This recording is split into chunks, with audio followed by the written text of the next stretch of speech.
Welcome back to another episode of Rock Boys Football. I think a freaking monster commitment for the Georgia Bulldogs in the 2026 cycle. Four-star offensive lineman Ekene Ogboko committing to the Georgia Bulldogs. This kid is an absolute ass kicker up front, but more importantly, he's listed as an interior offensive lineman.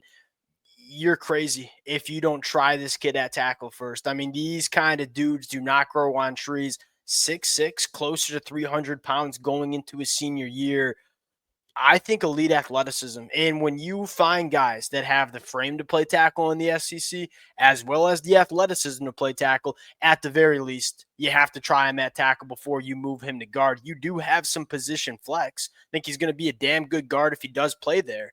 But, man, you have to give this kid a look at tackle because there's just not many bodies that look like Kenny that move the way he does in this 2026 cycle. I am a massive fan of this kid who, here's what I'll say about him. This is how I would sell him to the Georgia fans. I think there's a really high floor with this kid. Like, to me, it's hard to see him not being a multi-year starter for Georgia, but at the same time, I think you unlock a very high ceiling.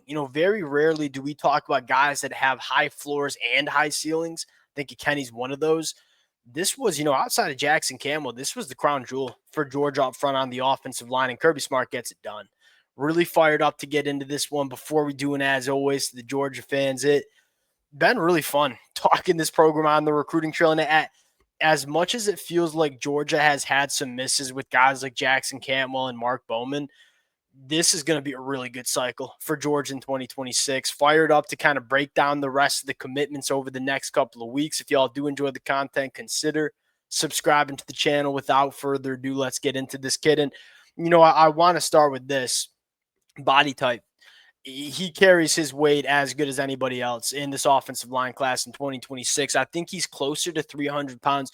This kid does not have a lot of bad weight on his frame. And that's where it starts. When I'm looking at offensive linemen that I think are going to have success at the collegiate ranks, I'd much prefer the guys that, hey, we just got to put 10 to 15 more pounds on you the right way, but I want the premier athletes first. I think it's much harder to shed weight off these guys and teach them to be good athletes. These are the kind of offensive line prospects I like. It's probably going to take 12 months before he's ready to play for Georgia, but when he's on the football field, I think he's going to be a dang good one. And then you start getting into a little bit of the player. One, you love the physical specs, the athletic profile. He looks like an SEC tackle, and that's where it starts. You just got to look the part first, and you got to go play the part. I think he does. And I'll say this. Are there some inconsistencies at time from him during his junior year? Playing with some high pads or kind of falling over, like being a little bit over his skis? Yeah, absolutely. I'd rather have a guy that I got to yank the leash back on in terms of aggression than put it into him. That's kind of what you're talking about with the Ekene Ogboko. You talk about the strengths, you talk about the pluses. It starts with the athleticism. It starts with how light he is on his feet, especially extending the arc.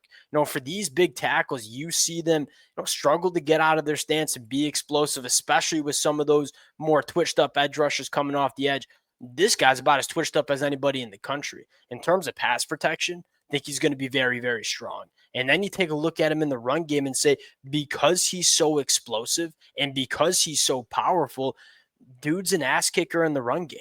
And so I look at him and say, I think this guy checks just about every single box that you want to see checked in an offensive line prospect coming out of high school. I'd be stunned, quite frankly, if he does not finish this cycle out as a five-star prospect, because I only think he's going to get better as a football player going into his senior year. Let's take a look at the offensive line board for Georgia in 2026. Fourth offensive line commitment. I think Georgia, as usual, going to probably take 5 or 6. This one feels so big because I think he can really stick at tackle and potentially at left tackle. Where you look at Georgia so far on the offensive line, they've been, for lack of better terms, hitting their layups, with guys like Graham Houston, guys that you think are probably going to play on the inside of the offensive line, guys that I think have really, really solid floors, probably going to be some good football players for Georgia, maybe not the premier tackle bodies. Right, you look at a Kenny and say that's the kind of guy we're looking for that can be that top 10 top 15 NFL draft pick. Now, where does Georgia go from here is probably the question. I think there are two big names left on the board for Georgia. Number one, it's tackle Malachi Lee. I think you're going to have to battle Michigan here. You know, he's taking his last official visit to Michigan and then committing at the end of the month. We'll see how that goes. It sounds like Georgia feels really good about Malachi Lee. And this is when you talk Malachi Lee, you talk about like laboratory built tackles.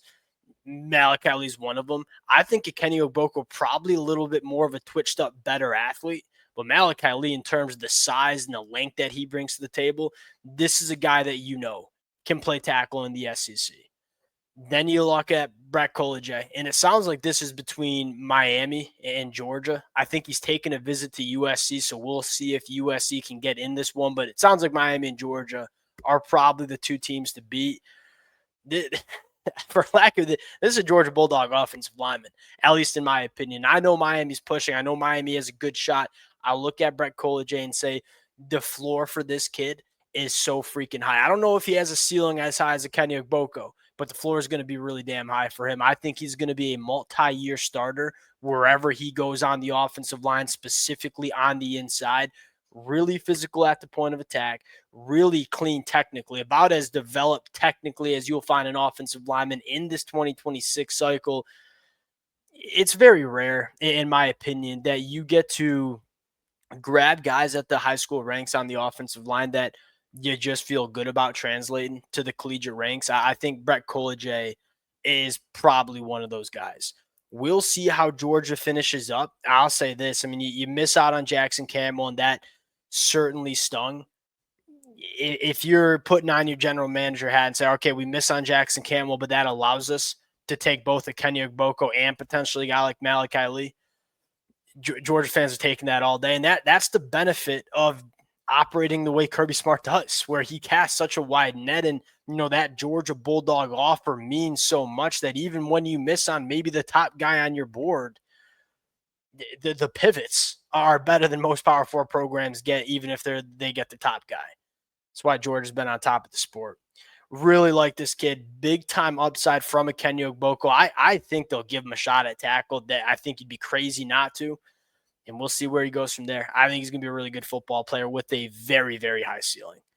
Appreciate you guys rocking with it. If y'all do enjoy the content, consider subscribing to the channel, and we'll talk to y'all later.